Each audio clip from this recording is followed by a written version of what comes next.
So Roberto, as vice chair and running the meeting, of course, we cannot really bring to order the executive committee meeting. This is the executive committee meeting. So with that, I could just open it up, I suppose, or you could just open it up to discussing museum business.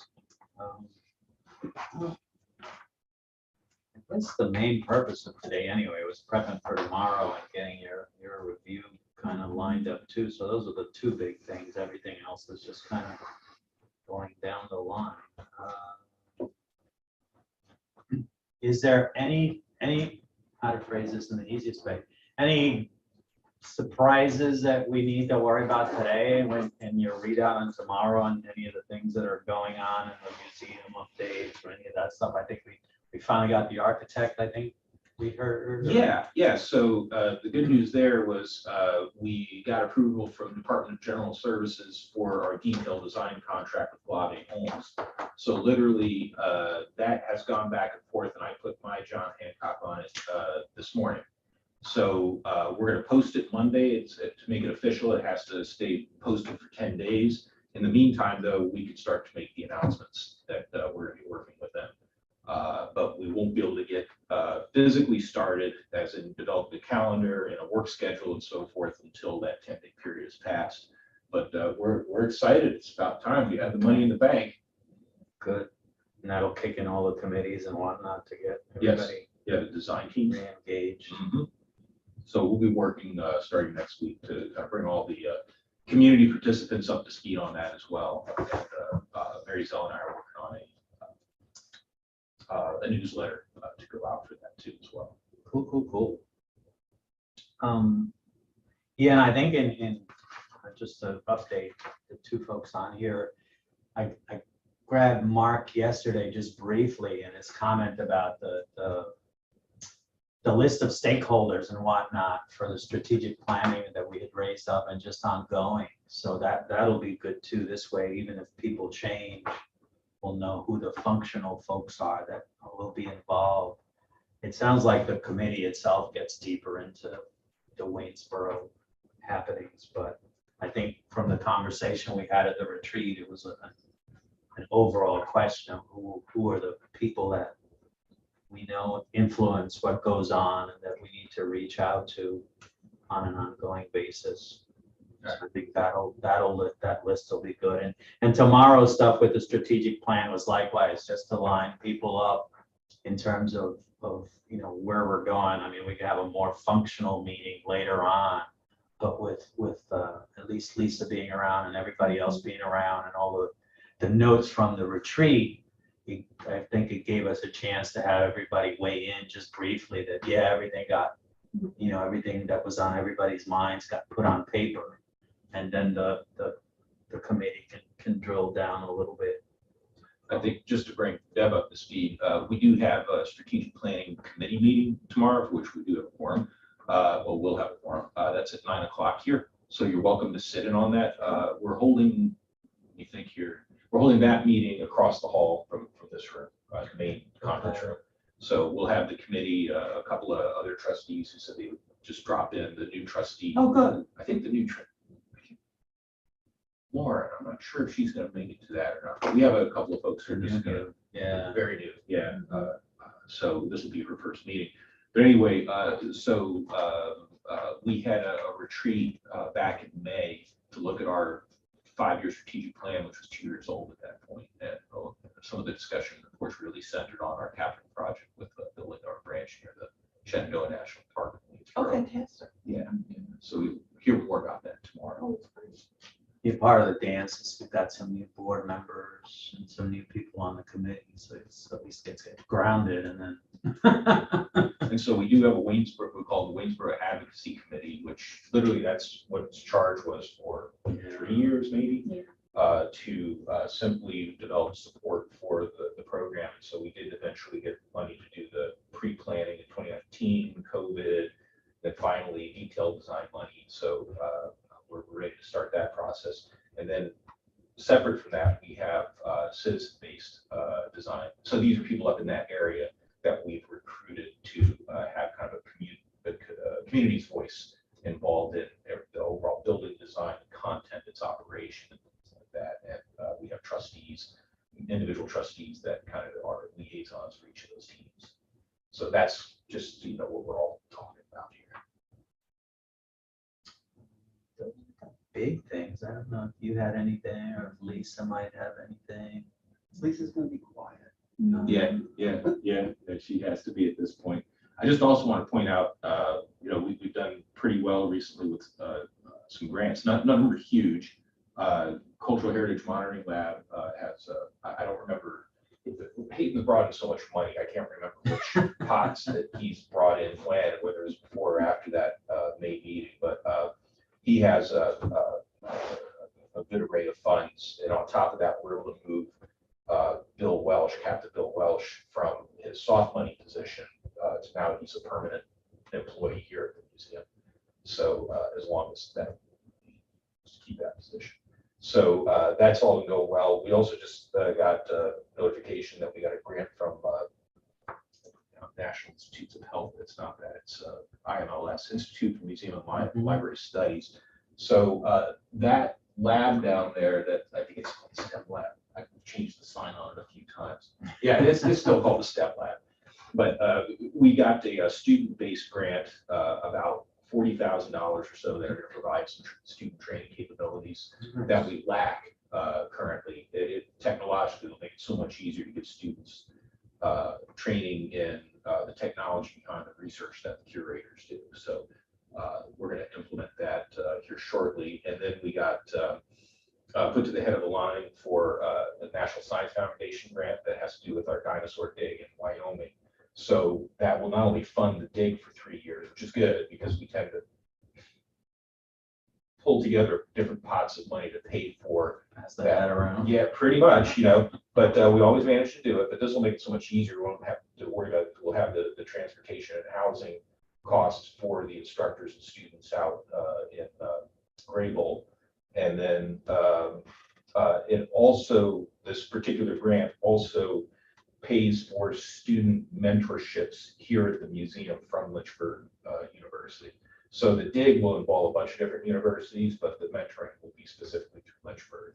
That's our research associate, Brooke Heyer, who I think many of you have met. Is this professional, like mentoring, or just career? No, come here to paleontology. Okay. We'll have resources to train them and for them to get firsthand experience. They're literally going, what we've done Nice. what we've done more recently is when we bring back chunks of this dinosaur excavating, some of the pieces and the piers, some of the pieces in Lynchburg, and the different teams begin to prep them, but they're all collaborating because this is all just one animal. And so with this, the students will be the ones that will, so these will be undergraduates, they'll come in and they're going to learn the preparation techniques. And hopefully that will actually prevent us from getting such a backlog of these giant field jackets full of rock and fossil. So it is really exciting. I mean, these are really cool projects. I mean, the students are very appreciative. There's got to be some way of leveraging that. I bet you the wannabe folks like the Smithsonian type things. And what's the other one? It used to be a seniors organization, but now it's a lot bigger, where you'd go out and do hands-on kind of volunteer projects and places. We open it up. We don't push it too hard. Maybe we could push it harder, but actually there was one fella and his high school age son at the dig this year. So I just got to chit-chatting with him and just talking with him. It was pretty clear he knew his way around museums. And so I said, well, you know your way around museums. What's your job? And he's executive director of the Special Operations Museum at Fort Bragg, right? So he just decided to come spend 3 weeks with his son out in the desert. Wow. Digging dinosaurs. And so they were both very good. But nonetheless, as we were just kind of talking, I was asking him what was new, because I visited that museum some years back. So what was new at the museum? And he says, oh, great, some new exhibits. Hey, do you know about the monuments, man? And I was like, well, as a matter of fact, I do.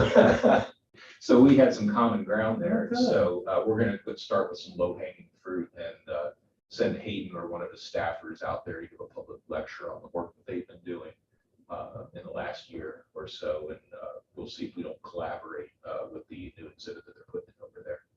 Let me ask functional, the grants, Does anybody in the foundation actually work on them, or is it just you guys? No, okay. No, yeah, Okay. so, well, with the one from NSF and IMLS, those two, they were written by the curators, and that's standard. Then what they do is they go to Ryan, who is the grant officer for both of those programs, coincidentally. And he just makes sure that formalities are there. So now the foundation itself is more the pass-through. So Yeah, no, I was reading some of the stuff, and they talked about going to corporations, and I'm like, well, what about foundations and grants? I just got me wondering if they have any expertise and functionality with going out for grants. yeah, that is actually so, because we have what, 3 at least science experts. These are academics from Roanoke College, Virginia Tech, another from Roanoke College. So they're well familiar with the grant application process. So they have helped us identify opportunities in the past, for sure. And that's half the battle right there, is finding the right fit. So, but this has worked out pretty good. And also, I will say that this is also in part, the result of the work we did with the University Partnerships Ad Hoc Committee. That committee has not met, but we did meet a couple of times, and that was the purpose of it, to get together, get some ideas going.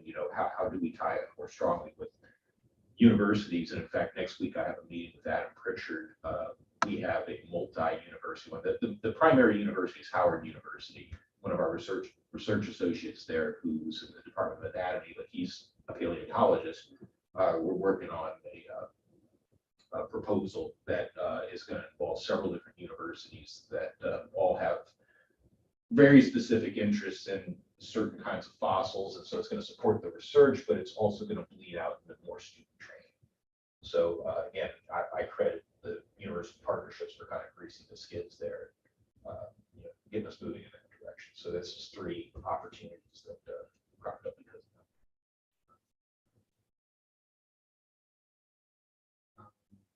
Yeah, that's kind of that question I threw in for the strategic planning, in terms of our plan being aligned with their plan.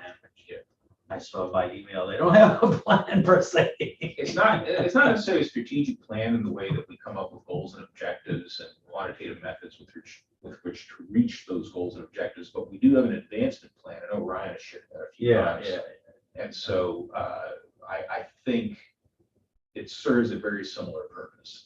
And so I personally think, especially in the last few years leading up to the pandemic, and now coming out of the pandemic period, I think the goals and objectives of the museum strategic plan have lined up with the advancement plan pretty well.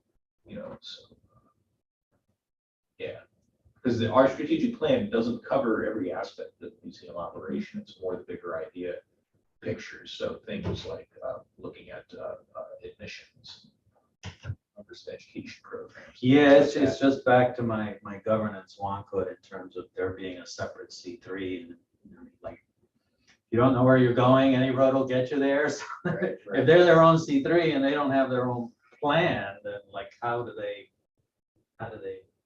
advance and progress? I mean, they have this laundry list of people. I don't know if you've ever seen their list. I mean, it's got to be what, 30 on the board, and then another 20 or 30 of advisory people. I mean, it's, so it's like, okay, what do these people do? Yeah, we would have to go through that list, and there are going to be some that we haven't really engaged in. Just figureheads, yeah. So far, but there are others. They have their very specific contributions to the museum along, and so maybe transforming eventually, or maybe by the next time we come up with a 5-year plan, because we have a little less than 3 years left on the current plan. Maybe we need to translate that into the language of a pure strategic plan, so both boards are aligned. Because it seems as though the stuff in the state website is almost the same. I looked at the past strategic plans, and they seem to have a different form. There's their own state thing is not quite what at least in the nonprofit world, I'm used to it in a strategic plan, so. Well, I agree with that. And that even goes back, if you read our 2010 AM reaccreditation document, it doesn't badmouth the state strategic plan, but it stops a little short of calling it clunky. And so that's why we turned around and said, okay, internally, let's kind of come up with a kind of more standard, Yeah, cultural institution strategic plan. That first one we did was just a 2-year plan to kind of, whet our appetite. And then the last 2 have been 5-year plans. Yeah, I would think the accreditation stuff would have way more requirements than the state thing. So. Yeah. The state thing is a lot. Which more raises data. another technical question for me, but it goes to your review, because we're just making a recommendation, right? The executive committee. Yeah. Well, you won't be able to make a recommendation tomorrow without a quorum here today. Right, so what you will do is this goes to that document that we typed up for you. Mary's also a hard copy for you. So what you will do is when you go into closed session, my recommendation to you would be to basically just say that we're not coming to the board with a recommendation this year. So we're opening the discussion up. You're going to have to moderate the discussion. And then eventually you're going to have to ask for a motion in a second that A, I get to work another year, and B, do I get 0 to 5% of my annual bonus. And we can decide that tomorrow. You can do that tomorrow because you'll have a Okay, quorum. all right. Which gets to my question, because then who really gives you your review? I mean, you report to a state person. Is the state person then? No, I've never had that before, whether we were in natural resources or education. So in the past, what happens is the board chair would traditionally give me Okay. any input on any Okay. shortcomings they want to see addressed, or anything else they want to bring to my attention. Yeah, this has been, at least with me, it's been, I've been trying to navigate the waters of, we're not an advisory board, we're an operating board. So therefore, what is the interplay between us and the state in terms of how certain things get done? Well, I will say every secretary that we've served, they have a different set of priorities in terms of what we report to them. One was completely hands-off. Just we would voluntarily send updates about what we're doing, but it would just, that was that. And then Because there is the annual report, quote unquote. Yeah. We're supposed to. that goes out every November. Yeah. And then the current secretary has been asking, for updates about what's going Oh, on. good. Yeah. So Deputy Secretary Sloat asked for a kind of a very simple kind of report on the results of tomorrow's board meeting. I told her I would just send her a copy of the agenda annotated rather than a full set of minutes, which can be kind of lame. So, And if I remember correctly, we don't have to in open session say what the amount of the bonus or anything was. We just. you don't have to. We, No. yeah, we usually do that. If you don't mind, I wouldn't mind bringing this up. It seems every year it's kind of done a little differently, and I wouldn't mind a little standardization. So, when you're in closed session, and Deb, correct me if I'm wrong here, but you're allowed to invite me back in during closed session and have a discussion with me because it has to do with a personnel matter, my evaluation. Mhm. So you can right there, if you want, you can say, Joe, we love these things. Joe, you're A, B, and C. We want to talk with you about that and see if there aren't ways we can make sure that more aligns with our vision and stuff like that. But Joe, you get X% of your bonus and you get to work another year. Hint, right? So you can do that in closed session and not have to do that publicly. Yeah, I wouldn't want to do that publicly. Well, it's always been that way, Hmm. Well, the conversation, right, can take place. There's no action that the Right. board Yeah. can take in closed session. Right. So to affect a raise, extend a contract, anything like that, that has to be done in open session. Yeah, but I'm looking at the people aspect of, giving you feedback, which. Oh, no, that has to be in closed session. Yeah. That's not an open exactly, session issue. Exactly. So if we could just formalize this, that you go into closed session, when you're done, you call me in, you give me whatever feedback you like, come out of closed session, invite everyone back in, and then you can basically state the results that, Yeah, I'm sorry, I assume that'd be the way to do it. Yeah, I mean, yeah. We just kind of rolled with it. It was kind of casual, you know, and stuff like Yeah. that. But, you know, I wouldn't mind seeing it, you know, a little more formalized. No, let's do whatever we need to formalize that, because that's only fair. I mean, in fact, you know, having been in your kind of shoes, it's the question, and one of the questions in the back of my mind is who really, like, what resources are available to you in terms of coaching on an ongoing basis? Because obviously, you know, you can't run to the board when you have a question at times, and certain things you don't discuss with staff. Yeah. So, and as an ED, you got to go find peers that you can go talk to, so to speak, off. Yeah. And some organizations go as far as, you know, paying for a coach to give you somebody to talk to. So I don't know if that's ever been broached in the past, but. Well, No. I will just say, years ago,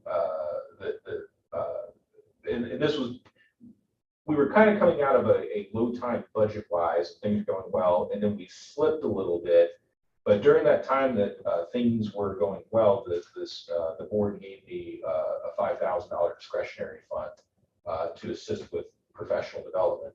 And so I used that for travel to conferences, things like that. And that was my first kind of foray into the Association of Science Museum Directors, which I have developed, as we all have, we've developed this kind of cadre of people that we can just give a call to and so forth. I had Dr. Chesbro, who helped us with our strategic plan development.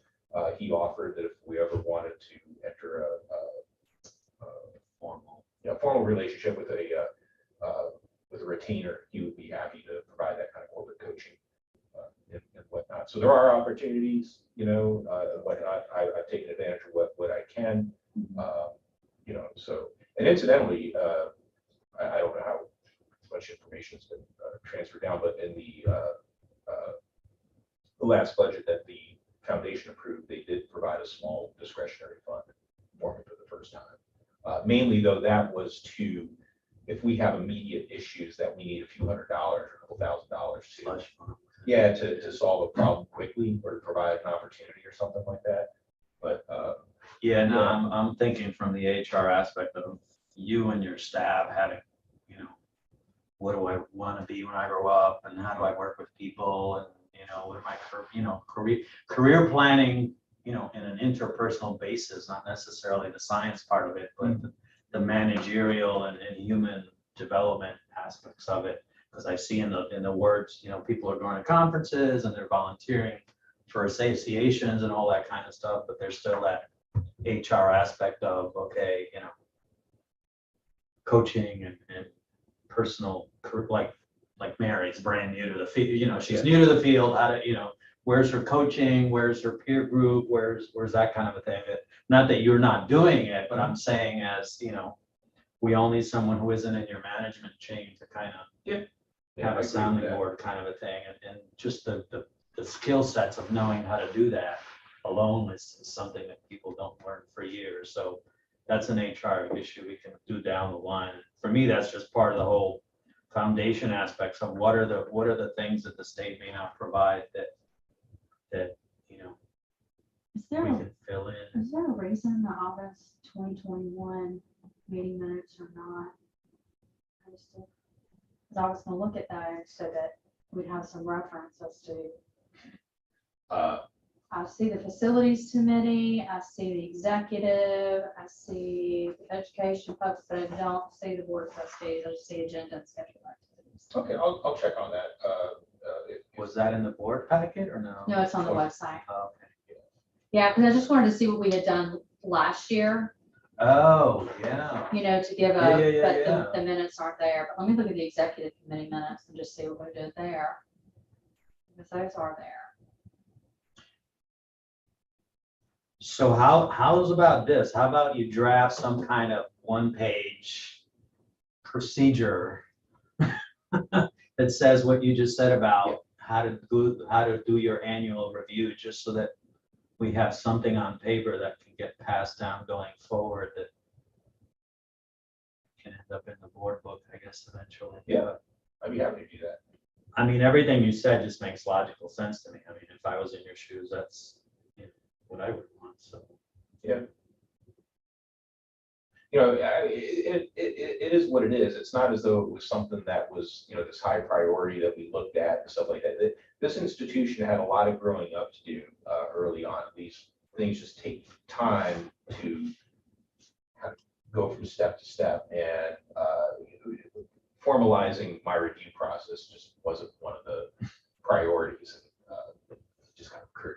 No, I mean, Tom did a lot on getting the instrument together. Yeah, Right. yeah, I Getting the remember that. evaluation instrument together, which was better than what we had in the past. I'm not seeing where we talked to, I'm not seeing where the closed session, we didn't say we went into closed session. Wow. I don't know if you took, no, yeah, we went to closed session and then returned. Yeah, well, so nothing's gonna be in the minutes because we don't want any of that stuff public. But I was just curious as to what we said when we came out of closed session during the meeting. But I agree, it probably would be good to call you in there. How documented do some of your other clients get on this?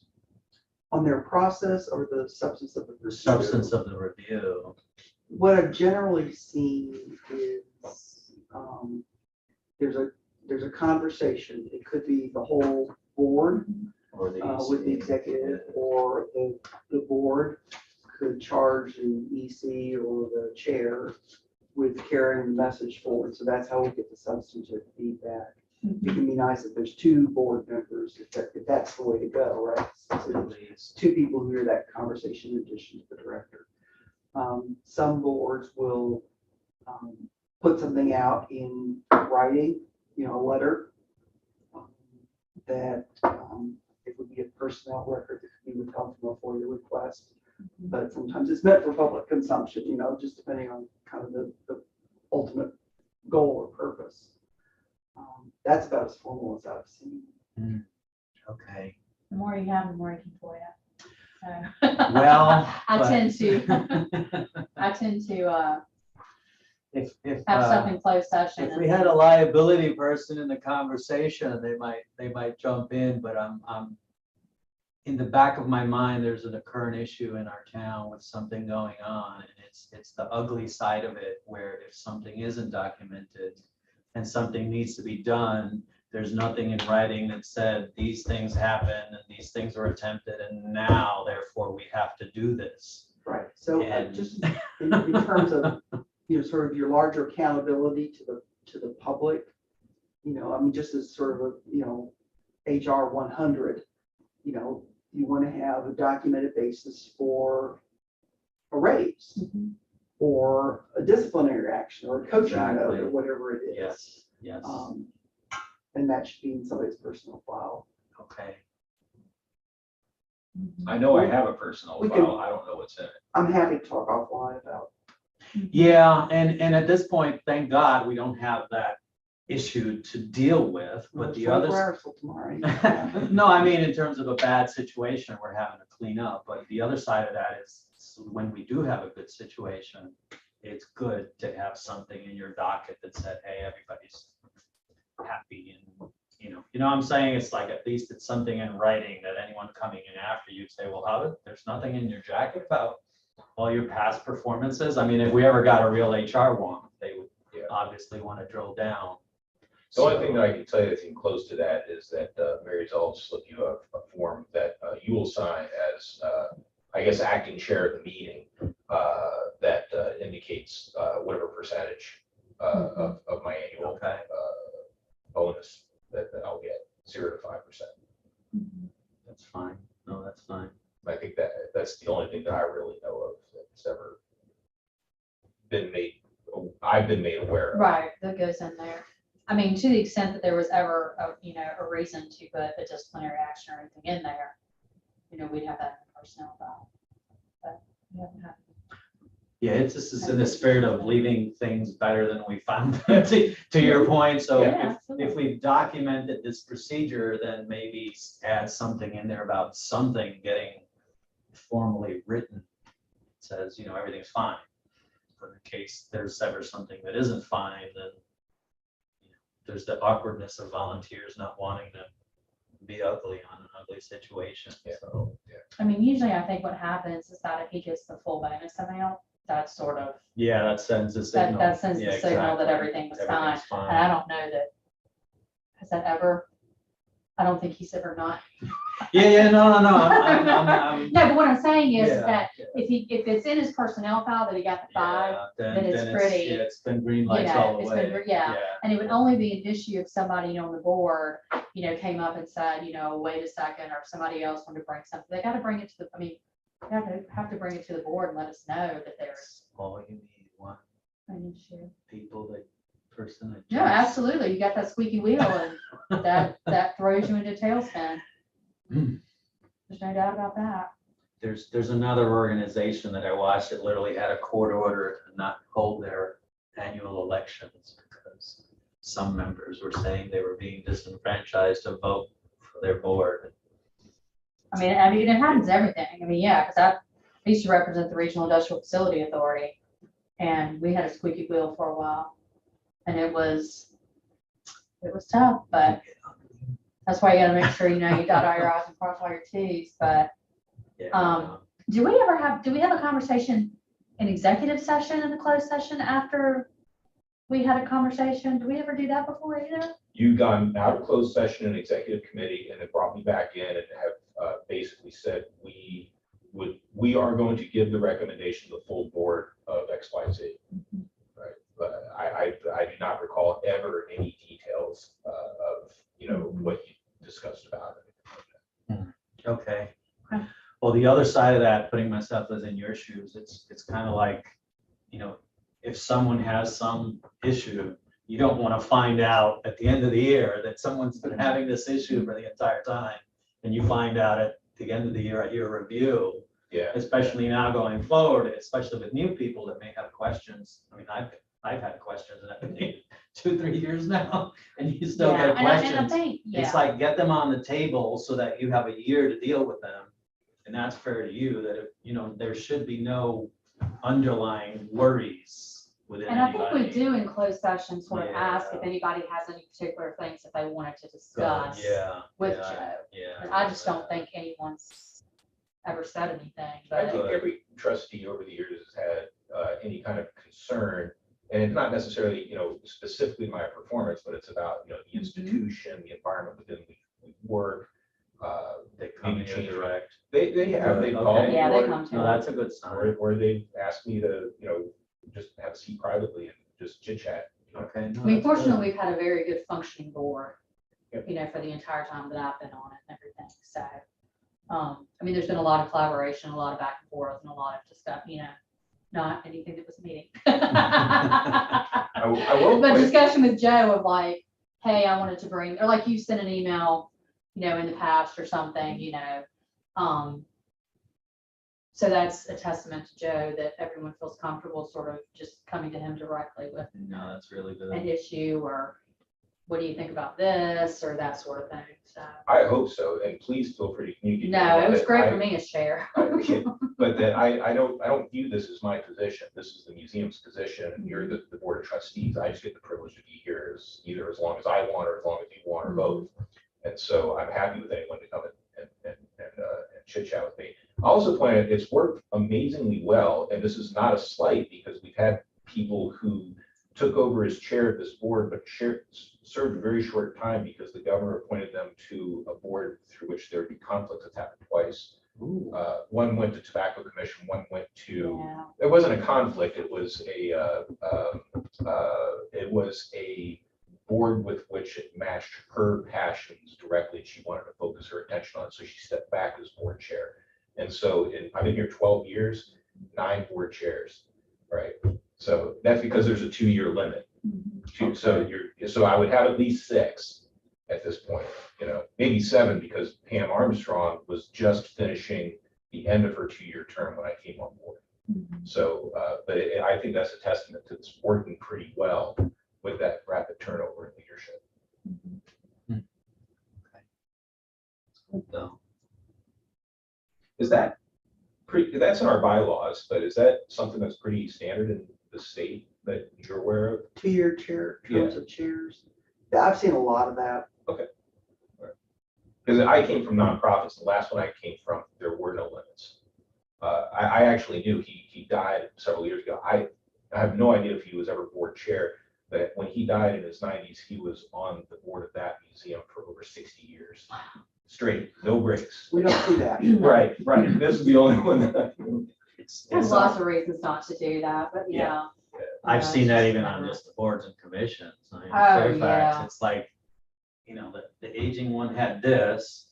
The water board, literally a guy died. That's what made an opening on the board. This guy finally died, literally. And that, so now there was an opening on the board. Meanwhile, there's people there that have been there since like the 70s. Yeah. It's bylaws by bylaws. Mhm. So after all that, I'd say if there's any other maybe empty holes that we should document along with that same thing, if anything pops to mind, I'll give it some thought. give it some thought yeah. while you have folks that like these conversations. Sure.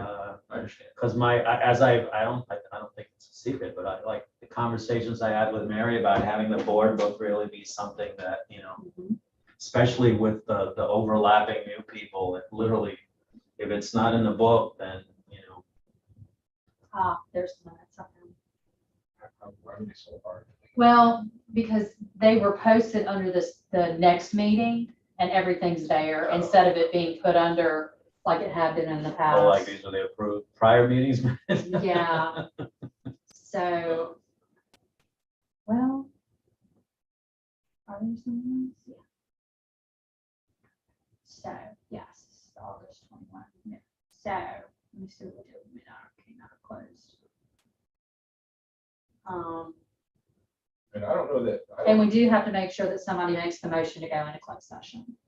and the language for going in and out of closed session is in your board It book. should be in the board book, but if not, It is. okay. So then we go into closed session. We have one person make the motion, then we get it seconded. We do a roll call vote. Then we also have to do a motion to end closed session. So Roberta, that should be in the new board book. So that Okay, everyone yeah. has it by PDF. I'll have my hard copy with. Yeah, hard copy. I have it on my little zip drive. It'd be good to literally read it off the page. Yep. And there was evidently nothing that was said when we came out of closed session with respect to anything that was discussed. Yeah. No, I'd see our feedback other than some ultra high level, doing great, keep up the good work kind of thing, being an HR thing. It doesn't need to be.